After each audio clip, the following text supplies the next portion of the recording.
No royalties involved. Right, yeah. So if we mention your name, you get 5 cents sent mysteriously by Venmo. It's great.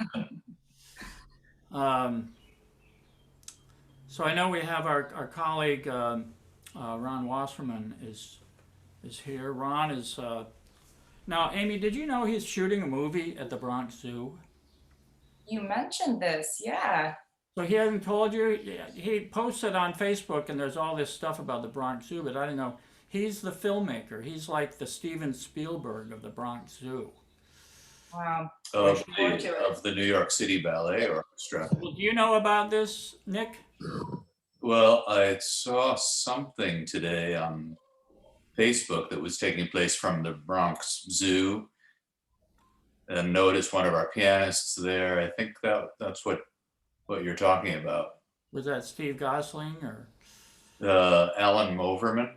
Oh, right, right. So anyway, Ron is indeed making a movie, and maybe he can say a few words about that later on. So let me get it. Let's kick this thing off. I think we got a quorum. This is Arts Up Next. I think this is our fourth or fifth.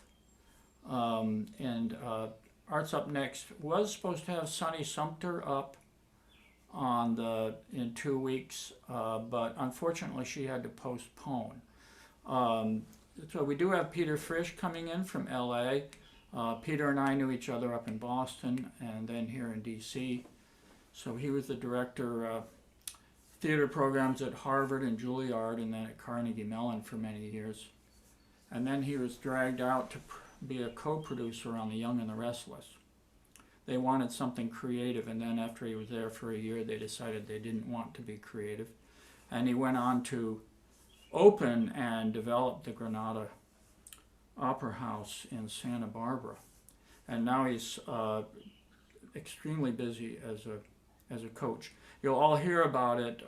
He's a major theatrical director and coach, theater acting coach, and his students have included Julianne Moore and a host of other prominent people in that world. Um, so he's that's 2 weeks from tonight. Peter Frisch will be with us from Santa Barbara. So tonight, anyway, we have Amy Kang, and Amy and I are old friends. We met through, like everybody else in New York, through the bandoneon player J.P. Joffre. Without JP, no one would know anybody. Isn't that about it, Amy? Yeah, that's the truth. Because I met so many people, including Miho Azama, and Ron, and Daniela, the conductor. Yeah. Um, Eric, I knew through the Mazels, but so anyway, Amy is showing every month. There's a new exhibit at the Arts Club of Washington, which is hung by one of our friends here tonight, Nicola, who's on the screen. And Nicholas had that position hanging the job of hanging a new show every month for the last 7 years. It's an incredible task. So I had suggested to somebody that they ought to. I guess I suggested to Amy that she ought to submit her work, and I don't know how long ago was that. 3 years ago, Amy, and here we are. So with Amy this evening is Nick Danielson, who is assistant principal violin of the New York City Ballet, and this I'm going to get to Amy in a second. This work is all about music, Amy's music. Amy is a cellist, and in other times, namely before the pandemic, very active on the New York scene. Um, so, Amy, I'm going to have you say a couple words just to kind of introduce what we're going to be doing this evening, and then I want to hear from Henry. I know he has a tennis doubles match at 7:30 that he has to get to. So, hey, why don't you start for us, Amy? Uh, yeah, well, thanks for having me. I'm really excited to share my paintings. So the past couple of years, I've been painting a series of paintings based on music. They're basically visual representations or like translations of music into color based on a correlation system of like, I assign a different color to each pitch and rewrite the score based on that color system. And that's just been my way of like combining music and art, which have always been present in my life. Yeah. So Cool. those paintings are hanging at the Arts Club in Washington right now. That's right, and they'll be here. They'll be here for the month at the Arts Club. The Arts Club is actually open, and that's due in great part to the very diligent and at times, I'm sure, exasperating work of the president of the club, Henry Senkowitz, who, of course, has to go by DC guidelines. That mysterious tea leaves that he reads on a daily basis. So, Henry, why don't you say just a couple words about that, and then we'll do all kinds of stuff. And Henry, don't go away. We're introducing also tonight. We're doing a little commercial, 20-second commercial for the next concert being hosted by the Arts Club. So, anyway, it's all yours, Henry. So first of all, Burnett, thank you very much for this. And I mean, these are always beautiful events. And Amy, I have to say, I got the sneak preview as Nicola was putting your beautiful pieces up on the wall inside one of our galleries. And for all of you who haven't had a chance, the show is up. We are open to the public. You don't need to make reservations. You can come and see Amy's incredible artwork. We are just very fortunate and very, very just graced by having you being able to show with us. I mean, as Burnett indicated, trying to understand what is going on inside of DC and what is the guidance has just been an exercise in frustration. Fortunately, it appears today that most of the restrictions are going to be lifted on the 21st. The general manager and I were we're doing a Zoom call with one of the brides the other day who was frantic, and I think we've got everyone happier now. But the club is open, the food is being served, and I mean, we're all looking very much forward to seeing all of your familiar faces coming back into the space. I can't leave this though without saying thank you to Nicola for just doing an absolute great job on making sure your stuff looks beautiful, Amy. So thank you, Nicola. Thank you, Burnett. And most especially, thank you, Amy. Thank you. All right, I'm going to move to our little thingy here. I'm going to share the screen. Let's get this thing up. A lot of things go wrong when you're doing Zoom. So we'll do the share screen. Got the sound, and we got the screen. And this is a collaboration between the Arts Club now in its fourth representation. The Keyboard Trust in London has on its board Alfred Brendel. It was the late Claudio Abbado was on the board, Evgeny Kissin, Leslie Howard. Really the most prominent pianists on the concert piano scene as opposed to the jazz piano scene, and they pick out what they view as the next up and coming thing, and they provide funding for their career development. So this young lady that we're about to see is Dinara Clinton from near Kiev. She won the Busoni Prize, which is really the queen bee of all the piano competitions. I think much more sought after than Tchaikovsky and Chopin. She won that when she was 18 years old, and she is an absolute. I just, I'm around pianists all the time, but this is a big one, I'll tell you. So that concert's on June 6th. It's a live stream. The tickets it'll be live streamed from London, and the tickets are $5, so why not, So here we go. Let's see if we can make this happen. Is everybody seeing the video? Yes.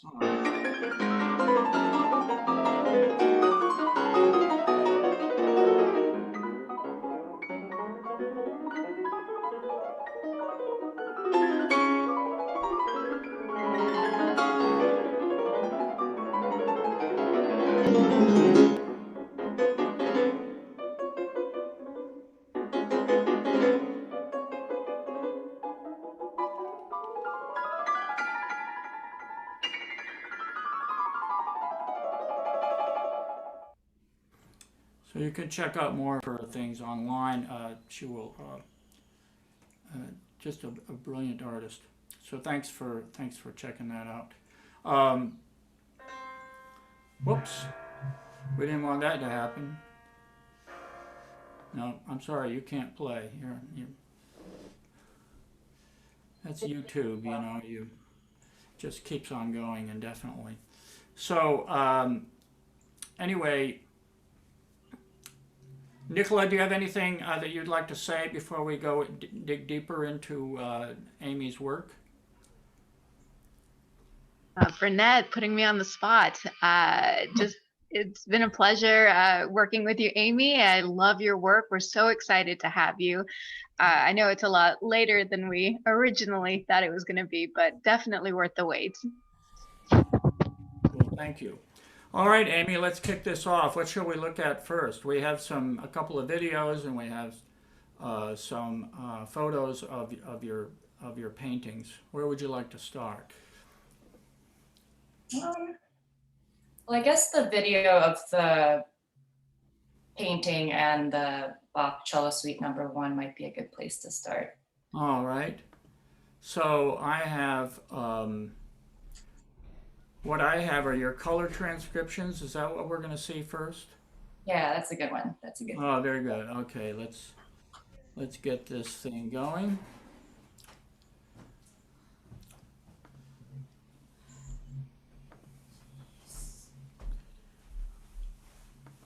Okay. I don't know why this has to be so.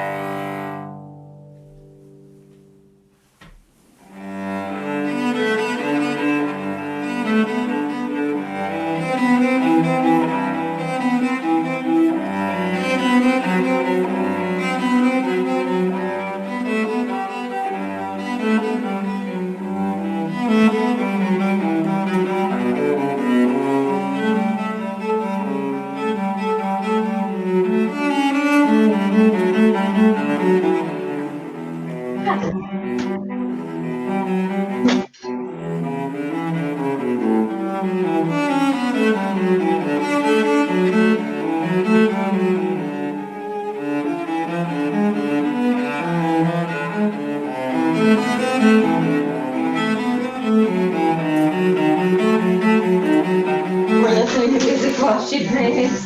Huh? All right.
go. Wow, that was awesome, Amy. So, do you have synesthesia? Is that what that's called when you see tones with mixed tones with colors? Right. No, I don't, but people ask me that all the time. But I go based on like, certain key feels and things like that. But actually, a lot of people have come to me and like who actually do have synesthesia and have commented on how some of the color choices in these paintings do correlate to how they see colors or see music. So that's been interesting. I noticed Andrew Yee was involved in the production of that. Do you always like to play cello when Andrew Yee's in the room? Yeah, Andrew's awesome. He's one of my really good friends, and just a very like really creative person overall, like complete artist. Well, he's from here, as you probably know.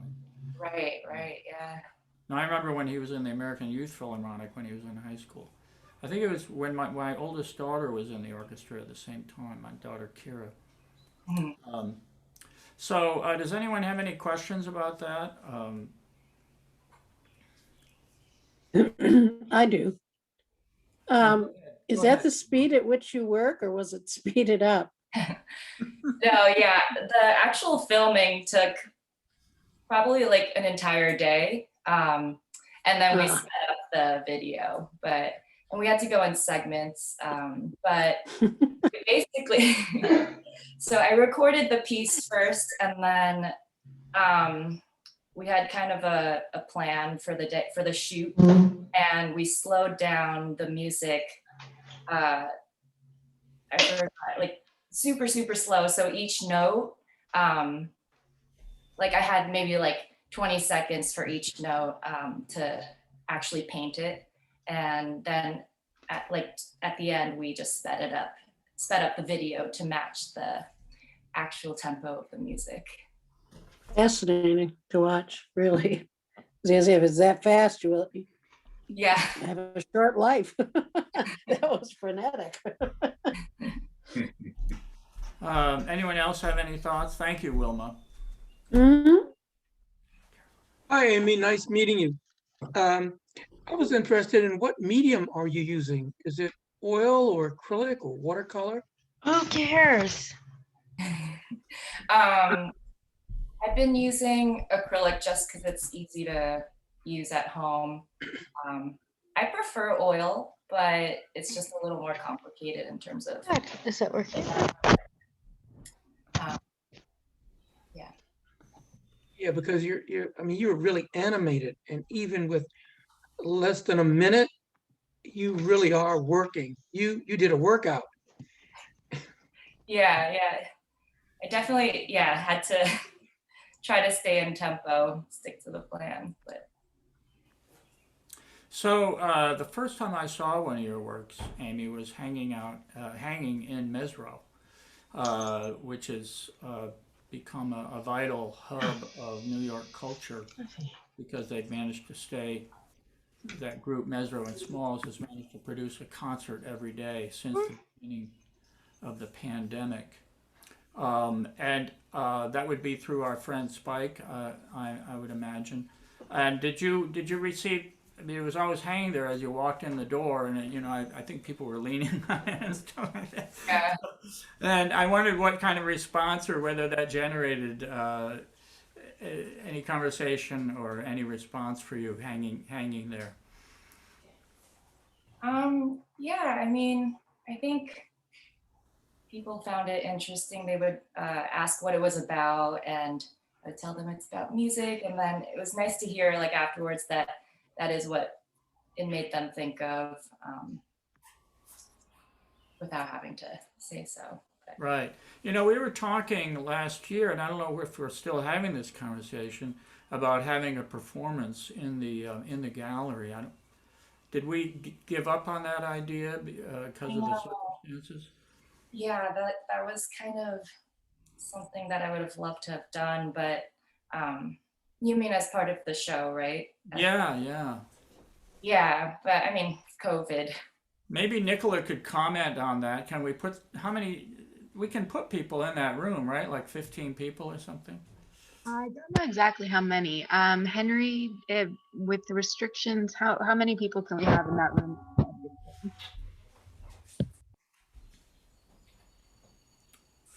I think Henry has already moved on to his doubles match at Carter Barron.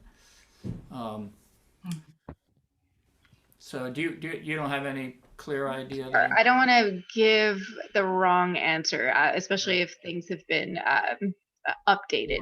That's definitely something I would love to do, though. I do have a question for Amy about the pieces you have. Every now and then there's a blank spot where you just kind of moved on to the next spot. What's the significance of that in the paintings? That might have been a rest, like silence, moment of silence. Aren't there? Probably, I think. Isn't there a spot where there are 3 empty spaces in one of your paintings? Yeah, that's probably a really long rest. That's a rest. All right. Okay. I think, yeah. Fermata. Yeah. Fermata. It might be a fermata. Yeah. Okay. Shall we move on to? I'm going to see if I can.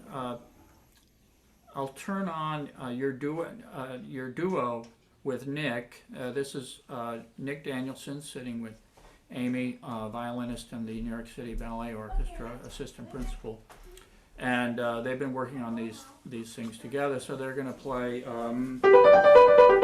that G major prelude written for piano, and they do it as it's a 2-voice like that. So it's 2 left-hand voice and right-hand voice on that. So they're going to play it with violin and cello in this next presentation. Now, I want to bring up the artwork. I'm going to turn on the. It's going to be very crude here, very unsophisticated, because we have the video and then we have the painting.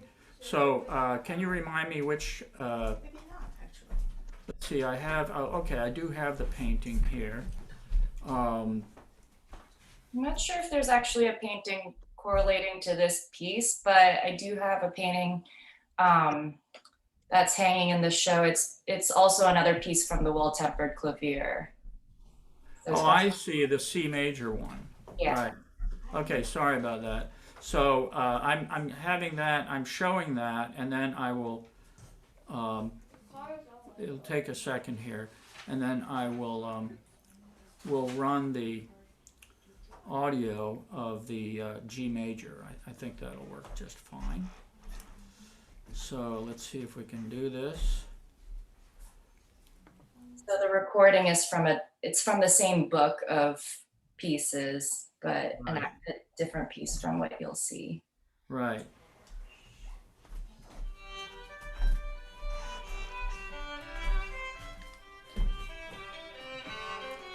Do I have this right now? Is it?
Well, did that work? Did you see the painting and then the video of the playing?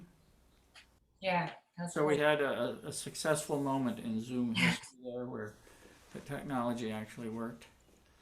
So that was really lovely, Amy and Nick. Are you doing other duos with the paintings? We are. We Yeah. definitely plan to. hmm Yeah, we've been rehearsing a couple other pieces. Yeah, we have this booklet of uh, pieces, just all Bach, that's arranged for cello and piano, or cello and Right. violin. So the show runs, just so everybody knows, it's already up. And what day does it? What's the final day on that show? Like the 29th or something, 29. or 30th. So let's work on this. We might be able, and what days are you in town? I just have to remind everybody. Amy and Nick are up in New York at this moment where they live. Yeah, we're hoping to just be back and forth. And do you have days that you plan to be? Have you set a calendar yet? Not yet. Well, we have a few gigs and things going on here, but there are also little windows of time. Right. Yeah, we'd love to go down there. Got it. Okay. There's some people I'm not sure I've met here before. Wilma, have we met before? I don't think so. I'm a former board member of the Arts Club. Oh, I'm sorry that we haven't met. But very, very nice to have you. It was a while ago, but I saw this on Facebook and I'm fascinated by it. It's lovely, really lovely. Oh, great, great. And Susan Hilbert, I don't know if we've met before, Susan.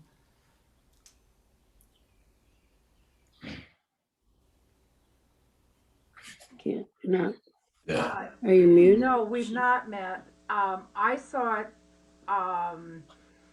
online and decided it sounded interesting and signed up.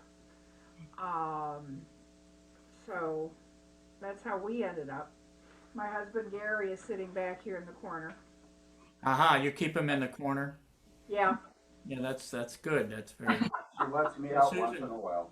Susan, delightful to meet you. Jerry Ostrov is here, and Joanne Schmall, an old family friend, and I mean from way back. A close friend of my mother, my late mother. Joanne joined the State Department a few years ago, and they very graciously sent her to Sierra Leone in time for the Ebola epidemic. And then she moved on to Myanmar in time for whatever happens in Myanmar. But they rewarded her. She managed to escape a lot of mayhem, and they rewarded her by putting her in Brussels. But I think she's here right now. I also wanted to say that a guy who, when we moved from one town to another, another being Annandale, Virginia, when I was a kid, it was very hard. I was a junior in high school, and there was one guy who really stood out. He was enormously friendly and very gracious, and we've been friends ever since, and that is Dennis Rabinovitz, who uses his wife's Zoom up there, Mo Rabinovitz. And it's also great to have Bertrand Uberall here. Bertrand plays an oversized role in the jazz concert scene in Washington, D.C., and without him, he kind of facilitates conversation as well as concerts. He's one of these people that is devoted to the art form. And Bertrand, thanks so much for stopping in. Did you have any comments for Amy and Nick, Bertrand? Well, thanks for your kind words. I'm not doing a whole lot these days, of course, with the Right. but except I'm doing a lot of research on the side, which is good. No, I was very curious. So when you send me the invitation, I want to definitely check it out. And I always like the idea of fusing, various art forms, visual arts and music. So this is great you're doing this, and definitely want to see more of what what you come up with. You know, if there's a performance in the gallery, as Burnett is thinking of maybe trying to make happen, that'd be wonderful. Yeah. This kind of setting is always how I like to hear music best, actually. First thing I was involved in was concerts at the Smithsonian American Art Museum in their courtyard. And then, so I kind of like that whole setting. To me is my ideal way of listening to music. Yeah. I don't know if Jerry Ostroff is online at the moment. She was having some trouble. Oh, there, your mic is on, Jerry, but now we can. I just turned it on. Yeah, And the sound problem was top of mine. your head, if you can. Is this better? Fabulous. You look fabulous. I'm short. Yeah, but those books behind you. That's. I think this is interesting, but I have mixed feelings about it. Well, just talk to Amy about it. You'll have to. No, she can. This is a personal reaction. I don't feel I can tell an artist what to do. Okay. Well, you can PM her. You know, we can get lunch at the Arts Club. And you can tell Amy directly. I'm trying to think of it as an artwork without the sound. I mean, it has an image quality, and so I'm struggling with how to regard it. I on the one hand, I want to read the notes, as it were, and on the other, I'm enjoying it as a piece of art. And so I'm not sure where to put the sound and the rhythm, which is fine. I mean, this may be one of the objectives of it, to raise those questions. Actually, I love hearing that the painting can stand on its own and still be, that it can be its own thing without the music, and that it still conveys something visually. Well, one thing that did occur to me was that your colors are harmonious. I'm very happy to hear that. Yeah, well, that's something that I do try to translate over from the music, is to also convey a sense of harmony that through the colors, the color palette. So thank you.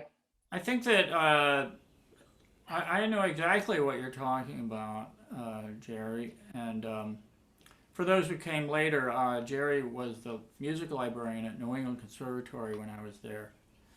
And I don't think we knew each other then, but you knew that books were missing, that's for sure. And that was certainly, I hope I played a part in that. And then Jerry moved on to the Library of Congress, where she was in the music division, along with our old friends Wayne Shirley and the guy who was a Marcellus student. Marcellus student in the music division? Yeah. He turned pages and for all the. Oh, Elmer. Elmer Booz. That was his Yes, name. I didn't realize he was a Marcellus student. He certainly was. Yeah. So I see what you're saying, Jerry. And to me, Amy, the music and the art create something quite new. I don't really see the music in the paintings, although I get the strokes, and then I don't see the art in the. I'm sorry.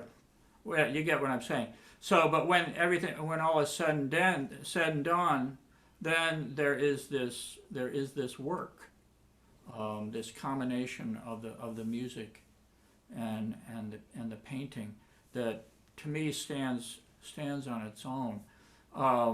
May I ask a question? Go ahead. Yeah, go ahead. Is it only the art that is being displayed, but not any sound? This is in terms of what to expect at the exhibit. Amy? Yes, so for this show, it's only the paintings, but I have been thinking about having some kind of having the recording maybe off to the side. So that, I don't know, well, post-COVID, but you can maybe put on some headphones and hear the music, listen to a recording of it while you look at the painting. So that's something that I'd like to work on. Amy, I'm going to move on to, there are a couple of people that I'm glad to see. Joan Abinader, another old friend. Kira Thompson is very close to me. Well, okay, so she's my oldest daughter. She's up in Boston. Also a New England Conservatory grad.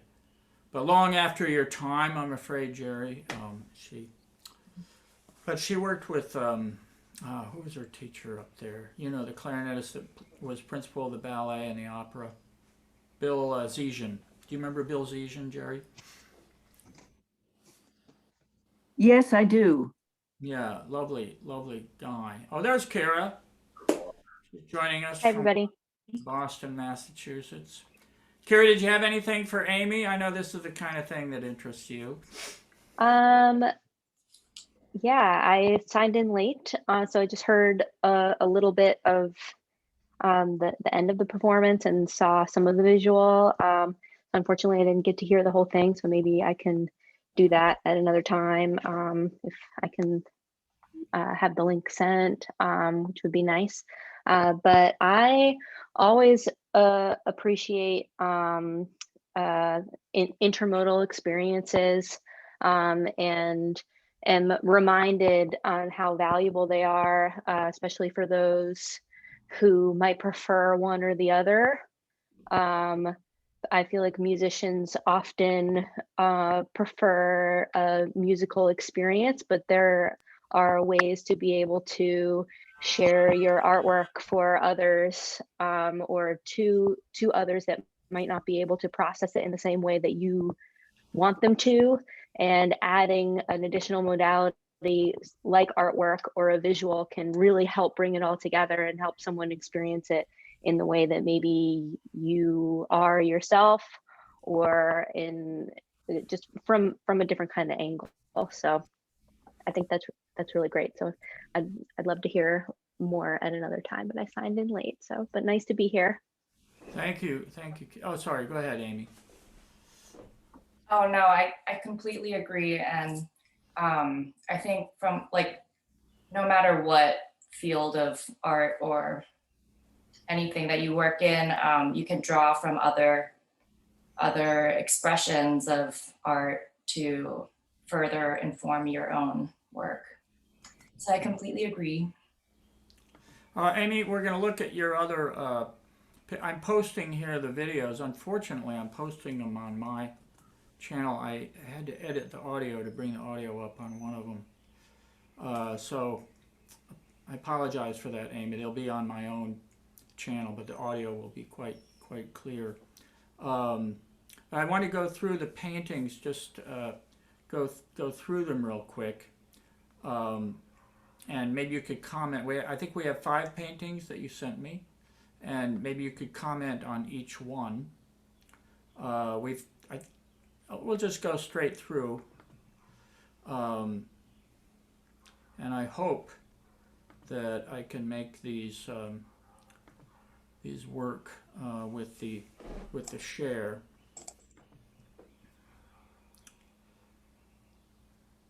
Okay, let me just make sure I've got this. Stand by.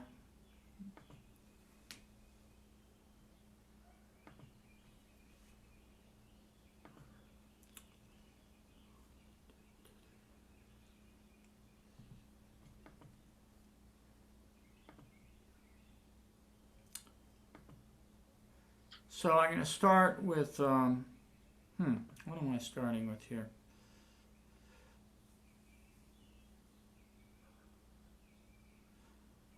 Give me just another 10 seconds here. Do you want to show the Cazals recording with the I'm going to back off on that if you don't mind, because of the complications. Let me see. I'm going to start with the Suite Number 1 in G. Did we already see that painting? Oh yeah, so this is a different interpretation of the same piece of music with a slightly different color palette.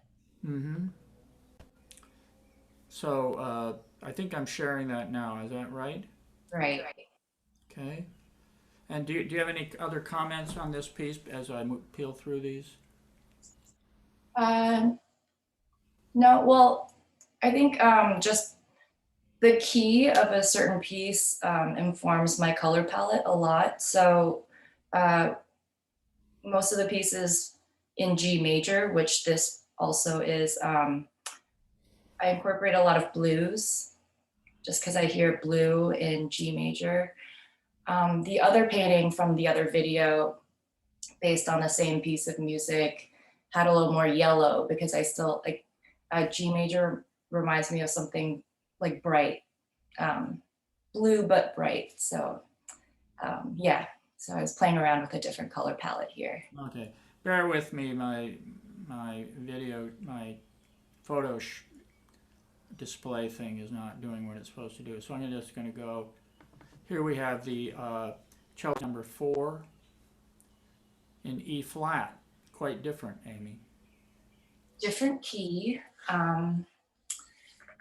So this one should be more of like a red, warmer color palette once it comes up. But yeah, I was thinking like sunny, like, yeah, warmer tones. Whereas in G major, I was thinking cooler tones.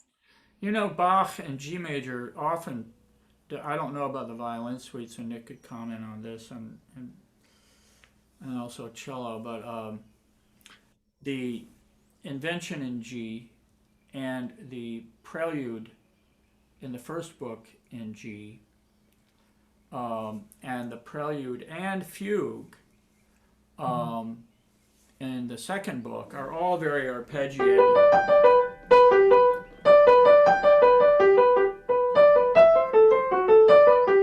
That's the prelude in the second book, and I'm trying to remember the fugue, but the fugue is also arpeggiated in G. Very, very unlike any other key. They have a kind of a simplicity about them. Okay, let's move on to the next one again in a very crude manner here. We saw the G major. Here we're going to do dice games. These are quite different. Maybe you could tell us what's going on here. Okay, so yeah, so the paintings that I'm exhibiting at the Arts Club this month, they're 2 different series. So far we've talked about the music paintings, and the second series is, I call it dice games, and where I roll dice to determine where each brushstroke lands. So you get this, like the end result is this mosaic of randomly placed colors, which Nick helped me to see how, like, the importance of being able to embrace the concept of randomness during this time. So that, yeah, that is the second series. If it ever Okay, and here comes the next one, Joy, Dice Games Joy. I don't think they're coming up on my screen. We're though. not actually seeing them here. Are they coming up Yeah, for other people? they're not coming up. Let's see. Oh, the Yeah, screen. I'm not seeing any paintings. Here they Yeah. are. Yeah. There, thank you. Okay, this is the G major. Here is the E flat. Did you see the? Did we see the E Right. flat? We didn't see that one yet, but that's the E flat. It's like, yeah, warmer tones and like reds and yellows and golds. I see. Right. Okay, and here is this C major prelude, which I believe we saw before, right? Yes, we saw this. And then here is the dice game. Sorry about that. Yeah. Zoom does some strange things, I have to say. So here is the first dice games that you were talking about. Now, I mean, what didn't John Cage do some dice rolling for his work? He did, and also I think a lot of other visual artists like Ellsworth Kelly, I think. Gerhard Richter, I think, has a series based on randomness. Yeah, and then John Cage, of course. You know, my teacher back at New England, and Jerry knew her, Veronica Jochum, she was saying, you know, there was this attempt with dodecaphonic music, with 12-tone music by Schoenberg, to create a feeling of coming out of nowhere, that the tones were unrelated somehow. But what Veronica pointed out was that after a while, since everybody memorized the Schoenberg, especially Opus 25, which was all 12-tone, that after you memorize it, it actually sounds tonal. You feel an organization there, even though there was not supposed to be an organization. And I think if you look at this painting, there are definitely organizations, color patterns, and so forth. Am I the only one that sees that? And here's Dice Game's Joy. Are we all seeing this?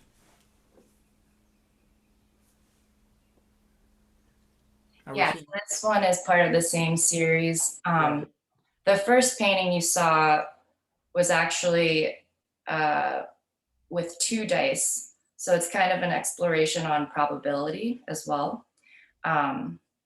So when you have 2 dice, you get 11, you can get up to 11 numbers. And each number occurs at a different rate. And then this one is just one single die with 6. Actually, no, this one also has 2 dice. So this is also an exploration on probability. And for this one, I wanted to choose colors that felt happy to look at, which is why it's called Joy. Good.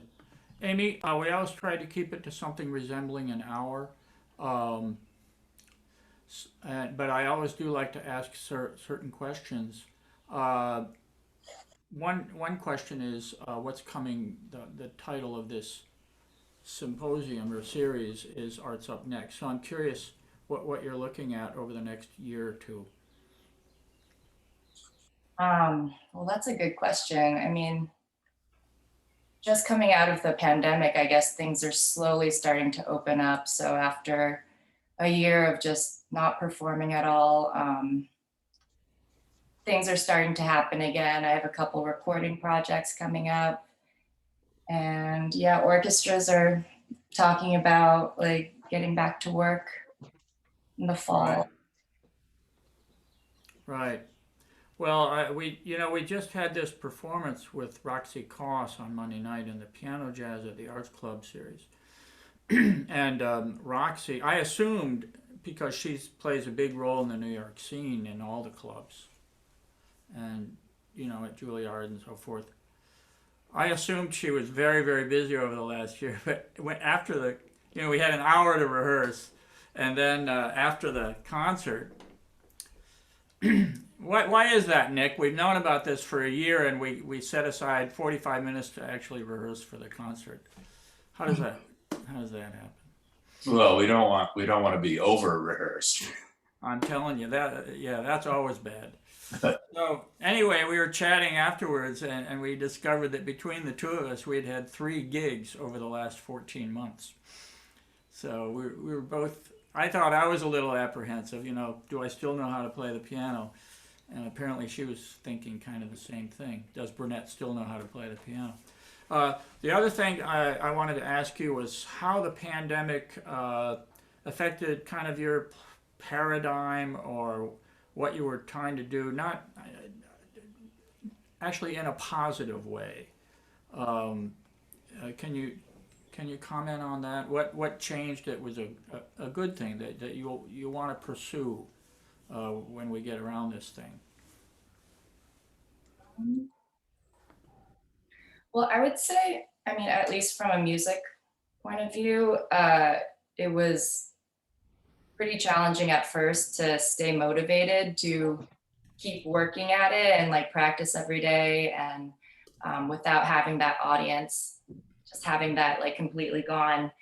But it did give us an opportunity to just really like recenter and continue doing the work for ourselves, and like really, try to remember why we do it, what it means for ourselves, even if there's no audience there immediately.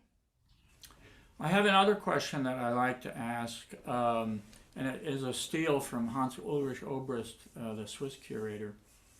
And that is, what is it that you are trying to do as an artist that you're really not getting able to put it together the way you want to? It's still missing some ingredients.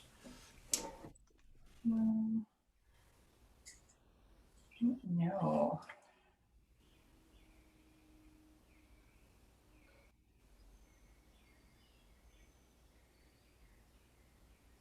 I have to think about that one. That's a tough question. All right.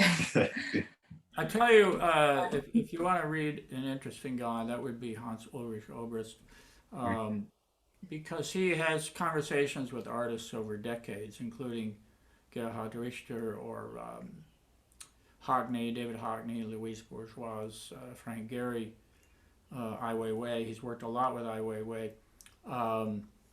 And he always ends his interviews with that question, and the artists, for some reason, always seem to have a problem that they're willing to share with him, and that often results in an exhibit, because he works with them and says, "Well, I think we can, I think we can figure that out, how to exhibit that." For instance, Ai Weiwei had this thing that eventually wound up in the armory. They took up the entire armory. I don't know if anybody saw that, but you walked into a completely black room, and there were little cameras zipping around on wires. You couldn't see them, but you could hear them. There were little cameras that were monitoring every little move you made, which for Ai Weiwei is it's no stretch to realize that he was talking about dictatorial government, or Google, for that matter. There's not much difference between the two. But people are walking around, and then you look at a video of the last 20 minutes when you get out, and you see that every move that you made and every word that you said had been recorded. Absolutely every move, anywhere in the entire space, which was the size of 2 football fields. So anyway, that's the long. I'm glad that Louis Scher has showed up here. Louis plays a vital role that we all we are all beneficiaries of Louis's work. Aside from being a pianist that I greatly admire, Louis has put together the dcjazz.com, instantseats.com, and works, or I should say, provides services specifically for jazz venues, whether it's the Kennedy Center, Wolf Trap, Blues Alley, Andi Musik in Baltimore, the Village Vanguard for a while, and for myself. So I don't know if he's going to say anything. He may be seeing if the system really works. So if he can hear me, I will say thank you to Louis. He's been a great friend and a great contributor to the arts scene in a way that makes so many things possible.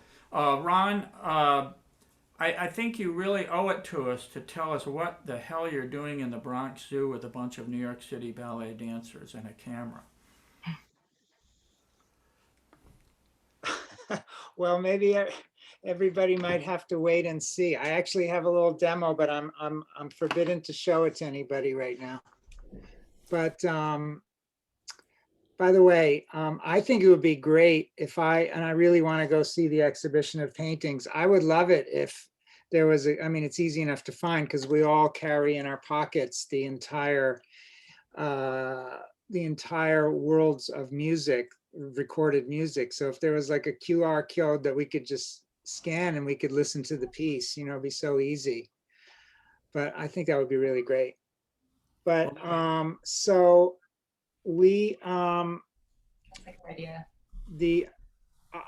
I'm like one of those people who like, I think the pandemic is like not going to be long enough for me to get all the things I have to get done, which is the only problem with that is I'm not getting paid for any of it. So I do hope that we get back to, you know, to actually being able to open up. So I have to say this to everybody who, you know, get your vaccinations. So, you know, us artists can come, us performing artists can come back, because it would be a tragedy if this reopening was delayed because, you know, people have not gotten their vaccinations. But anyway, the Bronx Zoo. So we're filming a movie. It's very simple. The dancers represent some animals. They're personified. It's not anthropomorphized, it's personified. And we're doing it to Saint-Saëns, Carnival of the Animals, and we home recorded it, the members of the New York City Ballet Orchestra. And we took 7 dancers, and the story of the movie is that the animals put on a show once a year, and it's their little backstories. And then the finale of the Carnival of the Animals is the dancers, the actual show. And we did have a concert there a few weeks ago, which we filmed with dancers, and it was about 41 degrees. And each day on either side of it was 65 degrees. So that was just our luck. But anyway, I'll talk about that next time. Super, thanks, Ron. Nick, what is the? Are we going to go see the ballet in October, or what's the story? We're still waiting to hear, Burnett.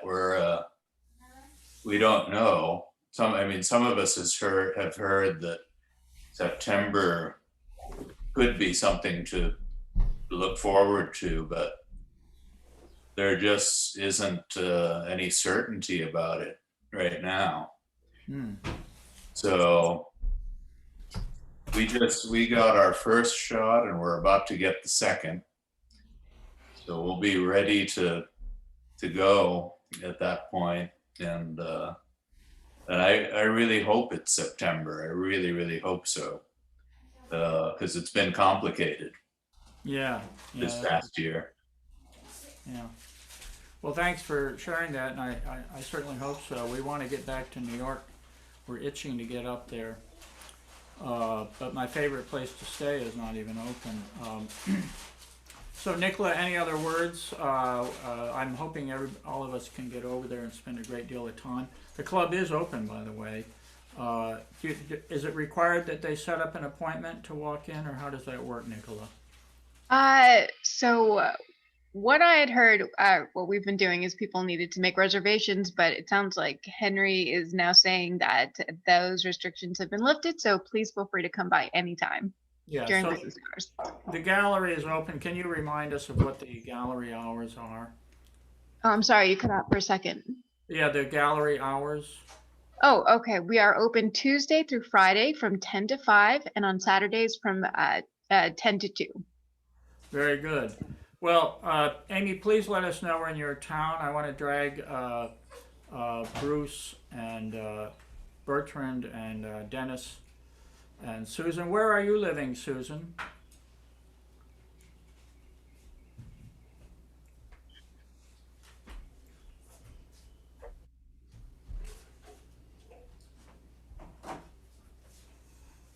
Can I unmute you? Let me see. There you go. Okay. We live in Annandale. Oh, no kidding. You're nearby. Well, yeah. I'm pretty sure if you signed up for a ticket, then we have all of the information. We know what you bought at Target last week and what you drink for breakfast and all that. I didn't go to Target last week. Well. So, okay. see, you don't have the information after? We must be thinking of somebody else. So anyway, Silbert, Susan, we have a colleague named Scott Silbert. You got me going there. So Susan, I will drop you a note when we go down, and or if you have any questions, don't hesitate to contact me. I'm your neighbor. I'm not far from you. I'm in Falls Church. Okay. We have a friend who is a concert pianist in Brussels. And I plan to send a link for the next concert. Oh, fabulous. By all means, by all means. Yeah. Okay, I think that's going to wrap it up. Bruce, we'll have to get down, meet at the club for lunch, and Yes. it would be especially nice to coordinate it when Amy and Nick are there. Super. And Kira, thanks for checking in. Bertrand, thank you so much. Dennis, it's great to see you. It's been a while. And Nicola, thanks for all your help with everything. So Amy and Nick, thanks a lot. Let us know your schedule over the next few weeks. And thank you to everybody for making this happen this evening. Thanks, Burnett. Thank you.